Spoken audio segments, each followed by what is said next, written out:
Hi guys, let's talk about nutrition. The importance of nutrition in optimizing testosterone levels and what sort of diet you should be on. Diet's a terrible word, isn't it? What sort of nutrition plan you should be on when you're on testosterone replacement therapy. Because you can make a really bad argument where you're on TRT, so you don't need to think about optimizing testosterone. Well, yeah, that's not true.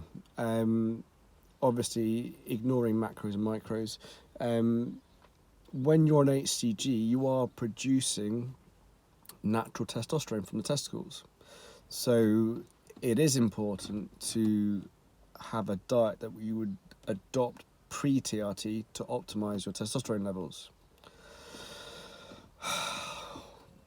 You are what you eat. The gut is the second brain. Your cells are replicating constantly.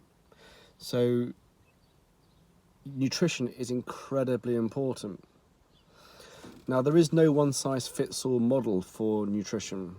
You know, your nutritional needs will be different from mine. Whether you're an endurance athlete, a strength athlete, power athlete, blah, blah, blah. You know, all of our needs are very different. However, put very simply, and this is very simply, from a testosterone perspective, you want a low-carb, high-fat diet.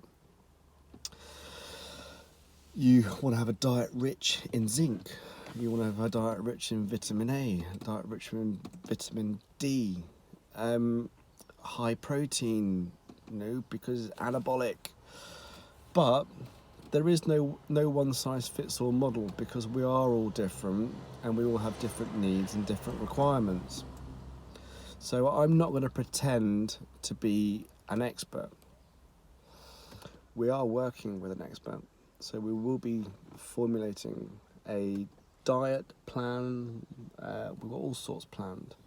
But nutrition. I'm a massive fan of eating real foods. I think, as a blanket statement, chemicals are poison. And we should try and obviously avoid processed foods and eat real foods.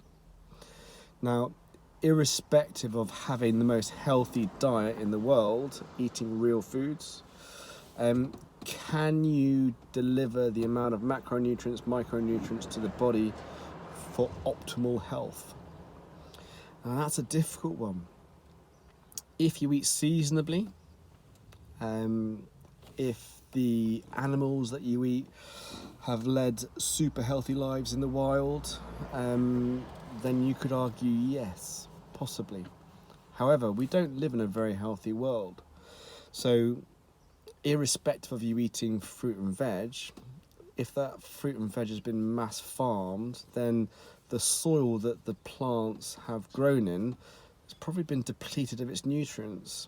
So you're not really having an optimal avocado, an optimal potato. Yeah. So, and just think about it. We demand food all year round. That's how it is. It's a sales consumer relationship. But should we be doing that? We should really be eating seasonably. Why? Because obviously that's how you're supposed to eat. This idea of demanding food all year round because I like potatoes or I like apples, I like doesn't really fit in very well with Mother Nature. Now, take an example such like an avocado. Super healthy fats. Your avocados probably come from Chile or some other South American country. It's been plucked from the tree before it's had time to take all the nutrients from the soil, before it's had time to ripen from the sun, and it probably ripens on a bloody freight train or freight container. So, whilst avocados are healthy, are they as healthy as they can be or could be? And the answer is no. So to say, yes, eat real food, don't ever have artificial chemicals, and expect to be able to train 5 times a week, hard, yeah, it's not really a reality. But we should always aim to eat real food and use supplements, as the word suggests, as a supplement to your normal natural diet. So, I'm not going to pretend to be an expert. So, my advice is very basic. Low carb, high fat. I'm a massive fan of intermittent fasting. I use the 16-8 diet. God, I hate that word. 16-8, so I eat 8 hours and I fast for 16 hours. I think there's a peculiarity to the 5-2 intermittent fasting regime. I think you should have a biological imperative or biological need for when you wake up to try and seek food. Hunter-gatherer. Now, you wouldn't take the weekend off if you're a hunter-gatherer. So why would you do that when food is plentiful and you can make your own decisions about what sort of diet or what sort of eating habit you can take? It doesn't make any sense. So I think it should be a diurnal thing. And if you're going to intermittent fast, 16-8 seems to make the most sense from a physiological or evolutionary or ancestral perspective. So, again, it's difficult. So if you have a super healthy diet, you may be a pescatarian.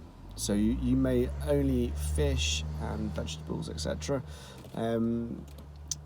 You may be super healthy on that. You may eat a vegan diet, and you may be super healthy. You haven't got enough B12 for sure, so you do need to supplement B12. I quite like the idea of veganism from the perspective that it makes you think about your nutrition. I just think vegans would be even healthier if they adopted the same diet but added in some eggs and some fish and some chicken and some beef. But I think the fact that it makes you think about your diet to such a degree actually has some inherent value, but just add a bit of meat. Other diets. How do you test?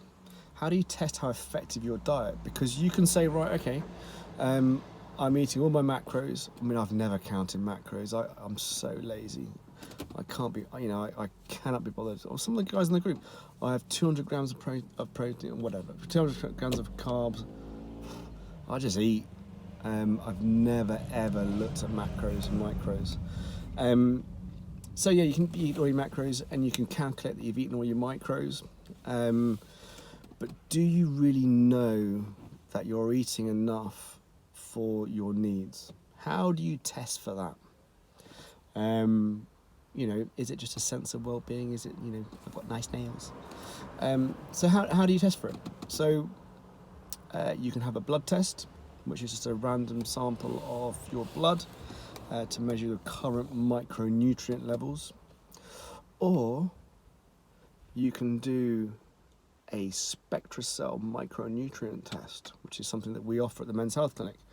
And what that does, it measures your intracellular levels of your minerals. Gold standard, baby. Always thinking, always trying to think above and beyond the rest, because what you actually want to know is, are the micronutrients in my cell and are they in the correct proportion? So this micronutrient test that we offer measures that.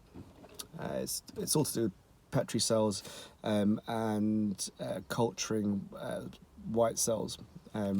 It's much like the HbA1c. So when you think about diabetes, we used to just do a blood sugar or a fasted blood sugar, and we thought that was like the gold standard. Well, the gold standard is not that. It's actually HbA1c, which measures the glucose within the red blood cell. And the red blood cell takes 127 days to be produced, so it reflects it over 3 months. So if you want to test your sugar, it's HbA1c. If you want to test your micronutrient levels, it's the SpectraCell micronutrient test. No other test comes close.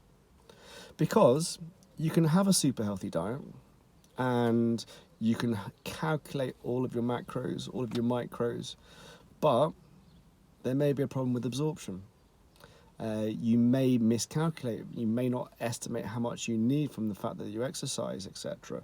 You may be utilizing too much, so you will not have optimal levels. You may have a problem with metabolism. It's a complicated field. So when I answer low carb, high fat, intermittent fasting, it's not to say that that's a one size fits all model, and that's not to say what you should do. Again, much like testosterone replacement therapy, there is no one size fits all protocol, there is no one size fits all model. So you have to tailor your nutrition according to your needs and requirements. And that's something that's very much overlooked. It's not done very well. So you may think you have a healthy diet.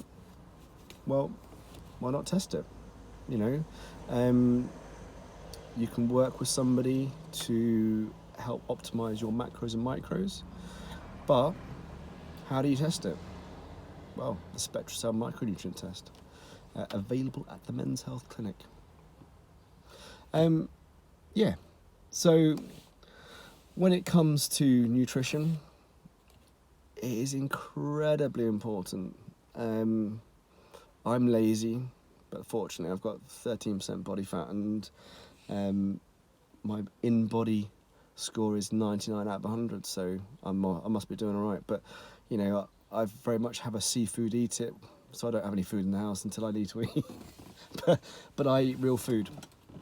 I don't have any processed crap.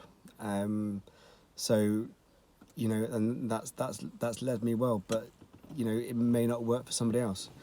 So nutrition, the gut, the second brain, you cannot be optimized without addressing nutrition.